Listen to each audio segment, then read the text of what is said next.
Welcome to Inverkeithing High School Maths Department.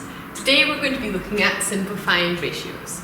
I'm going to start with this diagram here, and hopefully you'll be able to see two different ratios that it could be written in, which are actually the same.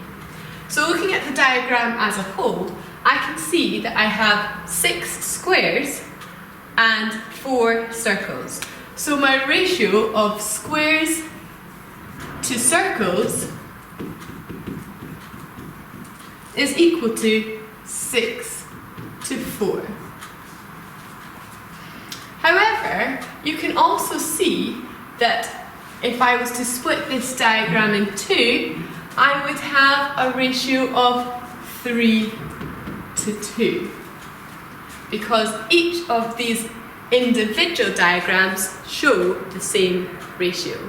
That is because the ratio of 6 to 4 can be simplified by dividing by 2.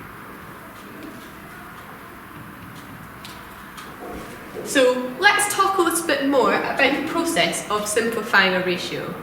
And if we're happy with simplifying fractions, it's exactly the same process.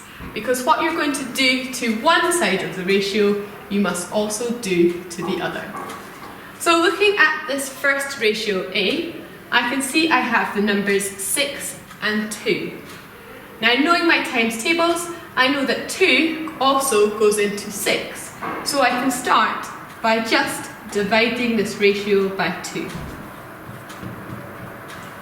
If I divide my 6 by 2, I must also do the same to the right hand side, because it's important for us to keep our ratio the same and to keep it balanced. So 6 divided by 2 is 3, and 2 divided by 2 is 1. So the ratio of 6 to 2 can be simplified to 3 to 1 if we divide both sides of the ratio, or both parts of our ratio, by 2. Looking at this next question here, it might be a little bit harder for us to identify what we're going to divide by, because 2 doesn't fit into both numbers. Just like before, however, we can think about our factors of 21 and our factors of 12. So factors of 21 are 1 times 21, 2 times nothing, 3 times 7, 4 times nothing, 5 times nothing, 6 times nothing, and 7 times 3. So I know I've got all of them because I've checked all the numbers between 3 and 7. My factors of 12 are 1 times 12, 2 times 6, 3 times 4. And because 3 and 4 are next to each other, we know we've got all of our factors. So 1, 2, 3, 4, 6, 12. Looking then at what is our highest common factor, we're going to say, well, 1 is the same, there's no 2, but 3 is in both, 4 is not in our 21, 6 is not in our 21. So we can say that our highest common factor here is 3. So as our highest common factor is 3, we are going to divide both sides of our ratio by 3. That is going to leave us with 21 divided by 3. Well, 21 divided by 3 is 7, and 12 divided by 3 is 4. So this ratio is 7 to 4. We can double check by thinking about, is there any number that we know of that goes into both 7 and 4? And there's not, and because we've used our highest common factor method, we know that this is our ratio in its most simple form. Again, we're going to look at the ratio 6 to 36. Now 6 to 36, what I'm thinking about is which is the biggest number that fits into 6 and 36.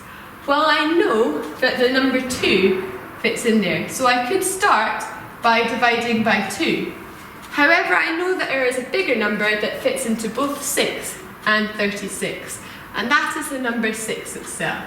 Because our factors of 6 are 1 times 6, and our factors of 36 are 1 times 36, 2 times 18, 3 times 12, 4 times 9, 5 times nothing, and 6 times 6. So the biggest number that fits into both using our highest common factor method is 6. So we're going to divide both sides by 6. 6 divided by 6 gives me 1, and 36 divided by 6 gives me 6. So my 6 to 36 ratio is simplified to 1 to 6. Lastly, we're looking at 32 to 24. Now we've used the highest common factor method. The other method is just to keep going and trying to simplifying it by 2 or any number that we know.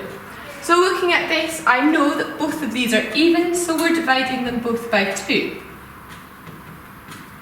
Well, if I divide them both by 2, 32 divided by 2 is my 16, and 24 divided by 2 is my 12.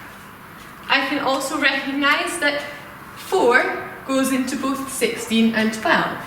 So I'm going to divide by 4. And as I do one thing to the left hand side, I must also do it to the right hand side. 16 divided by 4 is 4, and 12 divided by 4 is 3. Then I think about, is there any number that fits into both 4 and 3? And there's not, so I know that that is simplified. So we can use our highest common factor method, where we just get to the simplest form first, or we can think about using any number which is a factor of both of the terms in our ratio, and that will eventually get us down to the most simplified ratio.